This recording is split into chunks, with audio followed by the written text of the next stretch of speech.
এগুলো শুনলেই তো কেমন লাগে, মেজাজটা গরম হয়ে যায়, অস্থিরতা তৈরি হয়ে যায়, হাত পিত্তস্তুর হয়ে যায়, মনে হয় যে ওরে একটা চিৎকার দেয়, ওরে বাবা গো, ওরে মা গো। এখন এগুলো শুনলে তো মানুষজন বাজে কথা বলবো যে তুমি এ ধরনের কি হচ্ছে, তো এই পরিস্থিতি তৈরি হচ্ছে। তো এইরকম সবই ভালো ছিল। এখন সেই আগস্ট মাসের 5 তারিখে যেদিন তিনি বাংলাদেশ থেকে হেলিকপ্টারে করে চলে গেছেন, তার বক্তব্য হলো তিনি লেজারে গেছেন, তিনি আজ প্রাইম মিনিস্টার হিসেবে গেছেন, তাকে সরকারি হেলিকপ্টারে করে সেখানে ভারতীয় সরকার প্রোটোকল দিয়ে তাকে নিচ্ছে, আর বাংলাদেশ সরকার থেকে প্রোটোকল দিয়ে পাঠিয়েছে। তো কে বলছে সে পালিয়েছে? আর আমরা বলছি আরে দুপুরে খাবার খেতে পারো নাই, আরেকটু হলে জনগণ গণভবনে ঢুকে যেত, ঢুকে পড়ে তোমাকে তোমার লোকজন সহকারে পাড়িয়ে মেরে ফেলতো। এইভাবে আমরা গালাগালি করছি, তারপর আমরা বলছি যে তুমি আসতে চাও আসো, এয়ারপোর্ট থেকে, নাহিদ ইসলাম বলছি এয়ারপোর্ট থেকে ধরে এনে ডাইরেক্ট ফাঁসিতে টানানো হবে। তিনি অবশ্য বলেন না যে এয়ারপোর্টে, তো বলতে পারতেন যে আমরা আসলে শেখ হাসিনার জন্য এয়ারপোর্টে একটা ফাঁসির মঞ্চ তৈরি করবো। তিনি বরং বলছেন যে ওখান থেকে তাকে গ্রেপ্তার করে এনে আমরা তাকে সরাসরি ফাঁসির মঞ্চে নিয়ে যাব। এখন ফাঁসির মঞ্চটা যে কোথায় হবে, এটা কি গুলিস্তানে হবে, জিরো পয়েন্টে হবে, বঙ্গভবনে হবে, যমুনার সামনে হবে, নাকি কারাগারের মধ্যে হবে, এটা অবশ্যই নাহিদ ইসলাম বলেননি। ওদিকে সরকারের একজন উপদেষ্টা, তথ্য উপদেষ্টা রয়েছেন, তিনি বলেছেন যে আমরা তাকে বেঁধে আনতে চাই।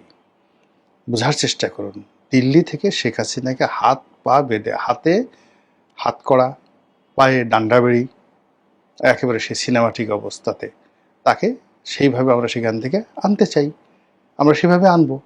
এখন সে যদি স্বেচ্ছায় বাংলাদেশে আসতেছে, তা আসুক, আসুক, কেমন? আপনি চিন্তা করুন, এই যে কথাগুলো আপনি দেখেন, এই কথাগুলো একটা উত্তেজনার ফসল, অস্থিরতার ফসল, এবং এইটার জন্য ওই উপদেষ্টার কোনো দায় নাই। এই যে নাহিদ ইসলাম যে কথা বললেন, নাহিদ ইসলাম নির্দোষ লোক, তার কোনো দায় নেই, সব দোষ শেখ হাসিনার। এই কারণে সেই মাঝে মধ্যে এই কথাগুলো বলছে। এখন এই বর্তমান অবস্থাতে দেখেন, সে আবার এই 5 তারিখে সেই কি বলবে না না বলবে, কি করবে না না করবে, দিল্লিতে কি একটা অনুষ্ঠান করবে, সেটি নিয়ে সরকারের যারা লোকজন আছেন তাদের মেজাজ গরম হয়ে গেছে, মন খারাপ হয়ে গেছে, মেজাজ ঠিক রাখা যাচ্ছে না, অস্থিরতায় ভুগছে।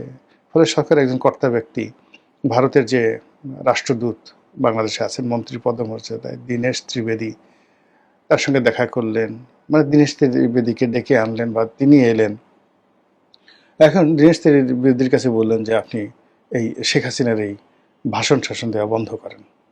সে ওখানে বসে যদি রাজনৈতিক কর্মকাণ্ড করে, কথাবার্তা বলে, তাহলে এটা আপনার আমার সম্পর্কটা ভালো হবে না, বাংলাদেশের সাথে সম্পর্কটা ভালো হবে না। এবং ঠিক একই কিন্তু বিরক্ত হয়ে গেছিল ইনুস সাহেব।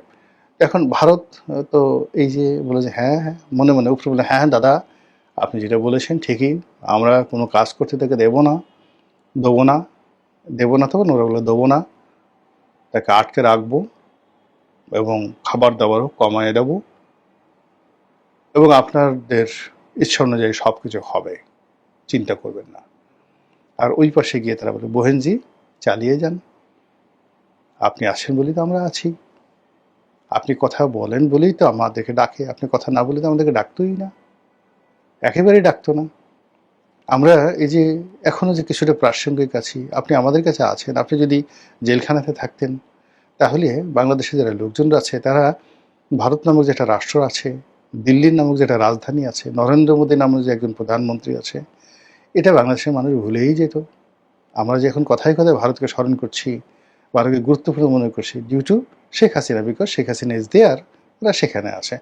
এই জন্য ওখানকার দাদারা বলে যে আমরা ওখানে যা বলি বলি ওগুলো নিয়ে আপনি মনে কিছু করবেন না গো দিদি, আপনি আপনার মতো চালিয়ে যান গো। তার প্রেক্ষিতে কি হচ্ছে, উঠতে বসতে আমরা এই শেখ হাসিনার জবান দ্বারা নির্যাতিত হচ্ছি, নিপীড়িত হচ্ছি। কখন যে কার অবস্থা কি হয়, কখন যে তার এই বক্তব্য শুনে আমরা হার্ট অ্যাটাকে পড়ি, আল্লাহই জানে। আসসালামু আলাইকুম রহমতুল্লাহি ওয়া বারাকাতুহু।